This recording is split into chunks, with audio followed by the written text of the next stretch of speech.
Est-ce que certains extraterrestres ont une apparence humaine? Alors effectivement, il y a des êtres de l'espace qui prennent l'apparence humaine. Alors, il y a des êtres qui viennent pour une mission momentanée et qui à ce moment-là vont prendre le modèle d'un corps physique, le façonner et se glisser à l'intérieur pour pouvoir remplir une mission qui peut durer de quelques mois à quelques années, en sachant que bon, ce corps ne tiendra pas quand même au-delà d'un certain temps. Et puis il y a les êtres qui vont décider de naître d'une façon naturelle, par la naissance, et qui à ce moment-là prennent une vie complète sur la planète Terre, dans le but à la fois d'aider, de s'enrichir, d'apporter aussi leur conscience ou leur savoir sur la planète Terre, ou leur capacité. Mais ça ne veut pas dire qu'ils se souviennent. Et ça c'est important de le dire parce qu'il y a des personnes qui disent ben moi je ne me souviens pas mais j'ai des sensations d'eux. Il y a aussi des êtres qui vont passer sur d'autres planètes une vie, comme certains êtres de l'espace vont venir passer une vie pour aider la planète Terre. Et donc il y a des êtres qui ont l'impression d'être aussi des extraterrestres et qui n'en sont pas forcément. Et puis il y a ceux qu'on appelle les walkings, c'est-à-dire des êtres qui vont momentanément prendre le corps d'une autre personne avec son consentement. Et donc ce n'est pas un acte de possession du tout, parce que c'est fait avec un accord entre ces deux êtres. Et une personne va quitter son corps, comme au moment de la mort, pour regagner les plans qui lui correspondent. Et pendant ce temps, un être de l'espace va prendre le corps physique qui est disponible, de façon à ne pas recommencer à partir de la naissance et de ne pas avoir tout ce temps d'attente. Et d'arriver avec une partie de sa mémoire, je ne dirais pas toute sa mémoire, parce qu'il y a toujours une partie de la mémoire qui est effacée à ce moment-là, mais avec une partie de sa mémoire, et une partie des capacités dont il va avoir besoin sur Terre et qu'il va peut-être retrouver au fil des nécessités.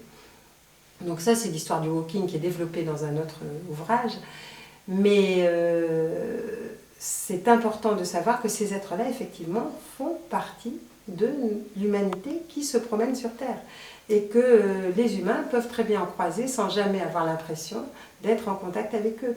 Donc il y a ces trois possibilités où effectivement il y a des êtres de l'espace qui sont incarnés dans des humains ou qui sont dans des physiques humains.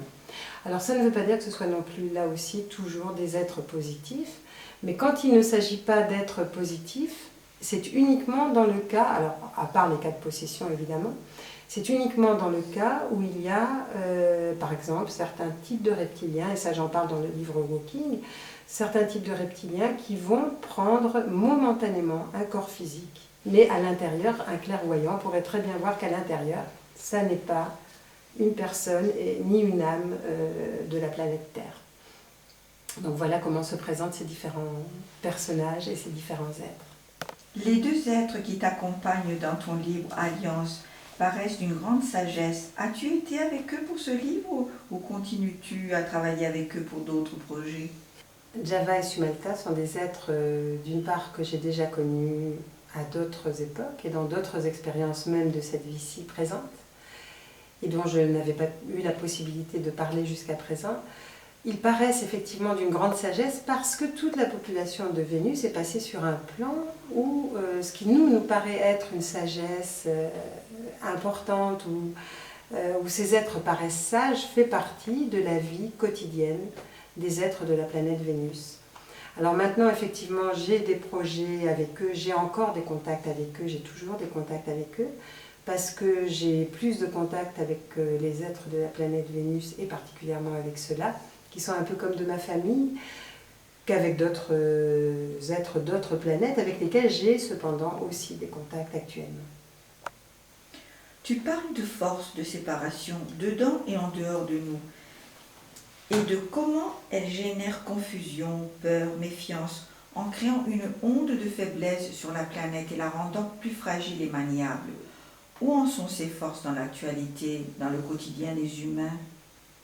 Oui, alors il y a effectivement deux forces qui agissent en nous et qui nous affaiblissent beaucoup, c'est notre ego et le mental inférieur. Alors le mental, évidemment, il y a aussi une partie du mental supérieur dont nous avons absolument besoin. Mais le mental inférieur, l'ego, ce sont eux qui divisent, qui nous font douter, qui nous font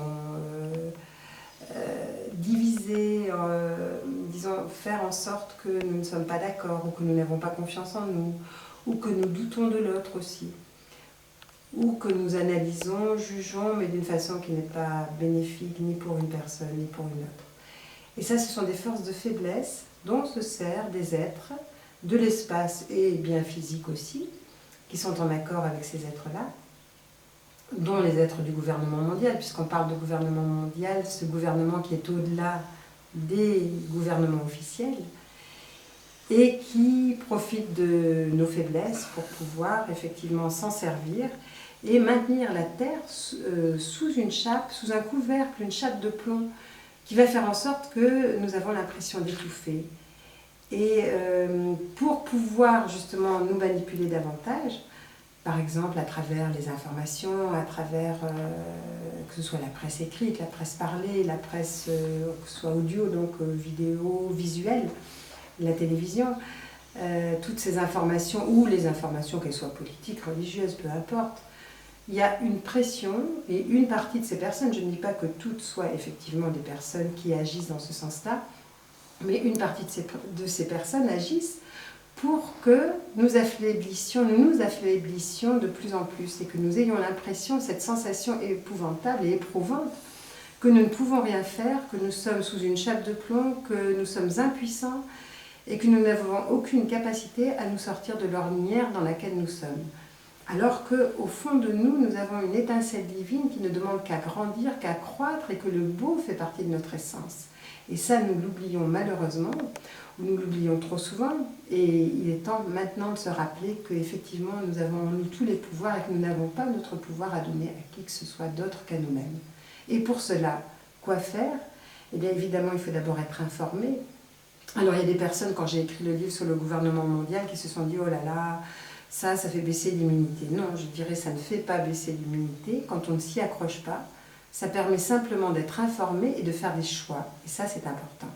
De pouvoir faire des choix, de savoir que notre choix, que ce soit à la fois de notre choix de consommateur, mais aussi de notre choix intérieur, va dépendre le reste, et va dépendre tous les agissements extérieurs de tous les êtres qui n'ont pas intérêt à ce que nous faisions le grand pas vers quelque chose de beaucoup plus beau, vers un monde nouveau en définitive. Il y a toujours des tenants de l'ancien monde qui, eux, y trouvent leur intérêt, et qui ont envie de garder cet intérêt, qui ont envie d'amplifier cet intérêt. Et c'est pour ça que ces êtres-là ont peur, non pas que certains secrets soient dévoilés, mais simplement de perdre leurs acquis. Et à cause de cette peur de perdre leurs acquis, effectivement, nous maintiennent, ou maintiennent la population de la Terre dans une espèce d'isolement, dans une espèce dans une espèce de non-connaissance et de peur, qui fait qu'à ce moment-là, la population est beaucoup plus asservie ou fragile qu'elle ne pourrait l'être normalement. Donc sortons de notre histoire, sortons de ce qu'on veut nous faire croire, et essayons de penser par nous-mêmes et de faire nos propres jugements. Ça ne veut pas dire croyez-moi, ça ne veut pas dire croyez l'autre, ça veut dire simplement ayez confiance en vous. Et si vous vous trompez, ça fait partie du chemin aussi. Dans la conférence à Barcelone en avril 2009, un enfant a posé cette question. Les êtres des autres planètes croient-ils aussi en Dieu? Alors d'après mes expériences et avec toutes les rencontres que j'ai pu faire avec ces êtres d'autres planètes, sur leur planète ou sur Terre, je n'ai jamais vu un de ces êtres qui puisse nier l'existence de Dieu, même s'il ne l'appelle pas Dieu, en tout cas de l'existence d'une énergie qui est créatrice et qui crée tout ce qui peut exister sur la planète et sur leur planète. Tout ce qui peut exister a une forme de vie. Et pour eux, c'est extrêmement important que les êtres se rendent compte que tout a une vie. Et que cette vie est divine, quelle qu'elle soit, que ce soit l'objet, que ce soit le végétal, que ce soit l'animal, que ce soit l'être humain, ou les êtres divins, angéliques, archangéliques. Tout est divin, et cette étincelle divine est en tout. Et ça, c'est un principe qui n'a jamais été remis en cause par les êtres d'autres planètes, qui ont une évolution qui est quand même supérieure à celle que nous connaissons sur Terre actuellement, mais vers laquelle nous tendons, bien entendu.